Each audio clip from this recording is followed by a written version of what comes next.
Greetings, Western Civ 2 class. Today we're going to be, the first lecture today is going to be a general introduction to the 1960s. The 1960s was a crucial decade of the 20th century. It would see some remarkable positive achievements, and it would see what has got to be one of the worst years of recent American history. You would really have to go back a long way to find a year like 1968, where so much went wrong in a single year in so many different ways. The year, many people who lived through it just thought was the worst of their lives. But as I say, there is much that was glorious that happened in the 1960s. A civil rights law would be passed in 1964, a Voting Rights Act in 1965 that legally ended horrific discrimination against African Americans and others that had lasted for the whole history of our nation. Those are things that happened in the 60s. Man landed on the moon in 1969 at the end of the decade. There were plenty of very positive things, but we're going to learn a lot of very negative things that happened in the United States and all over the world in the 1960s in the next few lectures. So this was a very challenging time. Now, I imagine every one of you can recognize the man that's on your screen right now. That's President John F. Kennedy. John Fitzgerald Kennedy was elected president in November 1960, and he would serve as president till November 22nd, 1963. When he became the fourth American president to be assassinated while in office. His administration, beginning the 60s, in many ways reflected the hope and optimism of the era. Technology was booming in many ways. Things you and I take for granted were beginning to become normal. The transistor was revolutionizing electronics, miniaturizing things. For the first time, a practical portable television, radios you could fit in your pocket, those things became possible in the early 1960s. Pardon me. And as I talked about the space race already, you know that Kennedy was a major booster of the space program and the optimism that, would lead him to say that America's the kind of place that can land a man on the moon in less than 7 years if we put our minds to it. That's the kind of optimism that was around in the early 1960s. The 1950s has a reputation, the 50s, the decade before, has a reputation for being a very buttoned-down decade, a very business-like, corporate, men in suits, ladies in fine dresses kind of thing. I'm betting that's not what you think of when you think of the 1960s. If you have an image of the 60s at all, it may have more to do with, let's see, I'm going to skip ahead a few images and come back to talk about that. That's the Cuban Missile Crisis. The 60s may make you think of these guys, and I hope you recognize them. Those, of course, are the Beatles. But those are the Beatles in the early 1960s when they, while by the standards of the time, people thought their hair in 1963 was long. They were called mop tops because people thought that hair was long. And today, no one would describe that as long hair, but back then, people were used to gentlemen wearing much shorter and groomed hair. But they were still performing in suits and ties in the early 1960s. The 60s, as you probably think of them, are going to evolve. But maybe this is more an image of the 60s. Oh, well, there's Beatlemania. When the Beatles came to America for the first time in 1963, people went crazy for them, especially the young ladies, as you've no doubt seen screaming fans attending.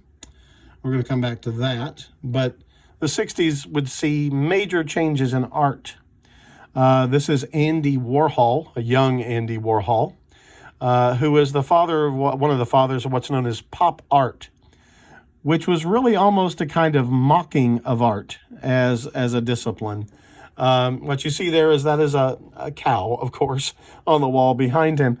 What pop art did was take images from popular culture, comic books, advertisement pictures, and put them on canvas and display them in art galleries. So you can see what I mean is a kind of mocking of high art, saying that anything can be high art if I put it on a canvas instead of in a newspaper, on newspaper print, and blow it up 3 times bigger and put it on the wall of a fancy studio. Suddenly it's art, as opposed to just an ad or a comic book. So it's kind of mocking art, but it's making an artistic statement of its own. Well, that's the kind of thing that starts happening in the 60s, this irreverent attitude. And there's just some examples. I guess this is British fashion, I believe. But draw the contrast between this and what a well-dressed young woman was wearing in 1955. You cannot hardly imagine how 10 years changed the way people dressed more than between 1955 and 1965. The miniskirt comes in. I mean, just 10 years earlier, respectable women would never show their knees in public, except maybe in certain beach scenarios. And then suddenly this is an everyday wear for women in the mid-60s. Other positive images that you may think of from the 1960s, Martin Luther King Jr. would rise to true national prominence in the 1960s. He had made his debut in the 50s, as you know, with the early civil rights movement, but really became a national figure, able to command crowds in the hundreds of thousands and lead the national news on a regular basis. His stirring oratory, this is his famous "I Have a Dream" speech on the steps of the Lincoln Memorial. They're the Kennedys again. Again, this is the early 60s. This is before things began to radically change. This is, of course, President Kennedy and his wife, Jacqueline Bouvier Kennedy, and their daughter, Caroline, who would go on to be the United States ambassador to Japan later on, by the way. But the Kennedys, in many ways, epitomized the early 1960s. Young, attractive, a prosperous America represented in one family, you might say. But all that will change. And this is, of course, one of the things that changed the 1960s beyond recognition. On the 22nd of November, 1963, John Kennedy was shot on Commerce Avenue in Dallas, Texas, by Lee Harvey Oswald, firing from the 6th floor of the Texas School Book Depository building. The president is slumped down in the back seat of this convertible now, and you see the First Lady, Jacqueline Kennedy, crawling off out of the trunk. She was running in terror. That, by the way, is where you would find, that is Governor John Connally of Texas, who was also very seriously wounded, although he did survive, riding in the front seat, slumped over. This was just a horrific turn of events. Fortunately, the First Lady was not hurt, but it's really almost impossible for us today to put our minds back in. America was such a much more peaceful, positive place, and the Kennedys were such a symbol of so much that was thought to be the best of America, and then to have it struck down by 3 gunshots, it was a real shock to America, and it really had an effect on the national psyche, I think it's fair to say. Well, now we go to the later 60s. This is the late 1960s, and America's a very different place in many, many ways. Just a few years had changed Americans so fundamentally a fashion it's hard to get our minds around. These, of course, are people who would be called hippies. You can see, I've commented on how the Beatles in 1963 were thought to have long hair. Well, by 1968, young men were often wearing their hair as long as young women did. And you can see the nonconformist fashion. But this is a protest against the Vietnam War. Make love, not war. Stop Nixon's war. That's a portrait of Ho Chi Minh, the leader of North Vietnam, who, American forces were fighting at the time. But there you have one of thousands of anti-war demonstrations, sometimes could draw literally 500,000 people to them. Just inconceivable how much America changed in 10 years. Between the button-down world that John Kennedy was elected president in 1960 And this at the end of the 1960s, 1969. The hippies, there are more hippies. This would be something like the Woodstock Festival. Rock and roll festivals, heavy use of recreational drugs became the norm for many young people in the 1960s.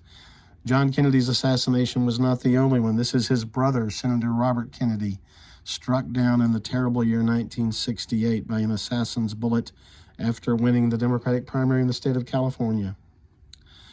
Following the killing of Martin Luther King Jr. also in 1968, African-American neighborhoods in major cities all over the United States burst into rioting. This is Watts, a black neighborhood in Los Angeles that burned multiple times in the late 1960s when residents there, depressed over racial injustice, poverty, etc., took it out on their own community, burning, looting, just terrible.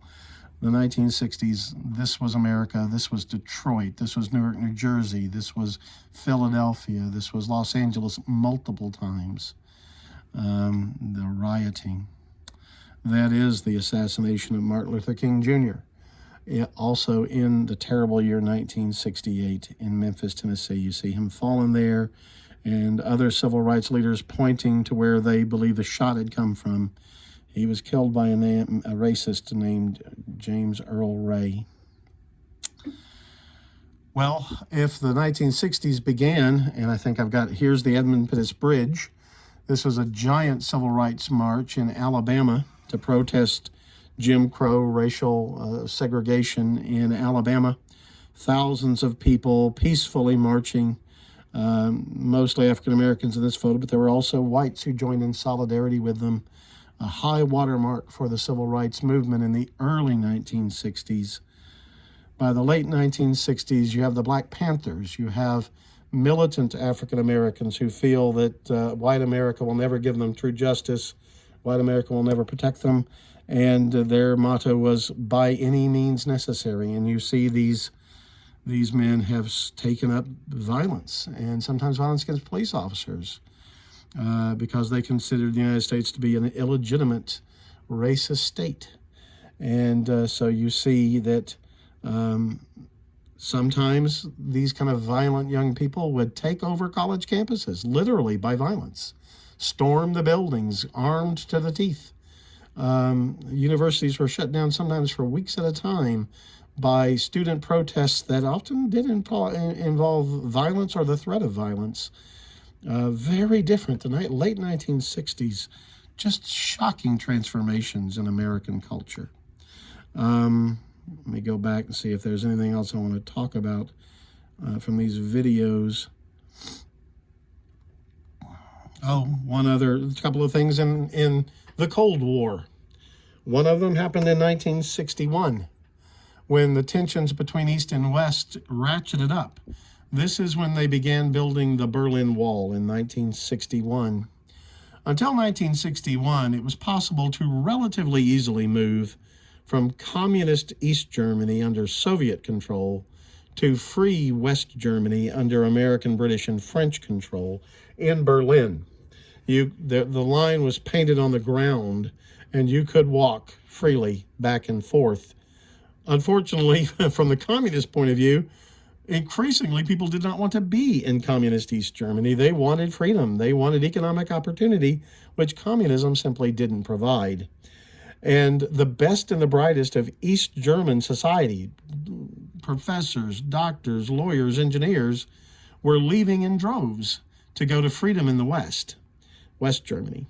And so in 1961, the communists started building a wall to lock people into East Germany. And this would be the wall that would come down in 1989, ending communism in Eastern Europe. But, it would be there for nearly 30 years. People being shot by the thousands trying to get over the wall, under the wall, through the wall. It was a symbol of communism's failure in many ways, but their inability to build a life that people wanted compared to the West. This Berlin Wall, the symbol of the separation. But another That, by the way, is Nikita Khrushchev. I'll tell you more about him in another lecture. He was the leader of the Soviet Union in the early 1960s. He's the one that gave the go-ahead to build the Berlin Wall I just talked about. But he's also the man who nearly brought about World War III. There has never been a time when the world teetered on the brink of nuclear annihilation more than it did in the Cuban Missile Crisis of October 1962. These are aerial photographs taken by American spy planes on the island of Cuba. Now, Cuba is just 90 miles off the tip of Florida. It is just our next door neighbor in the Caribbean. And Nikita Khrushchev made the decision to put missiles in Cuba that could strike the United States. These were called medium range or intermediate range nuclear missiles. And I believe I have, yep. See that circle? That circle indicates the parts of the United States these missiles could hit. They had a range of 1,200 miles, which, as you see, means Dallas and Washington, D.C., and every city closer to Cuba than those could be struck by nuclear bombs launched from Cuba.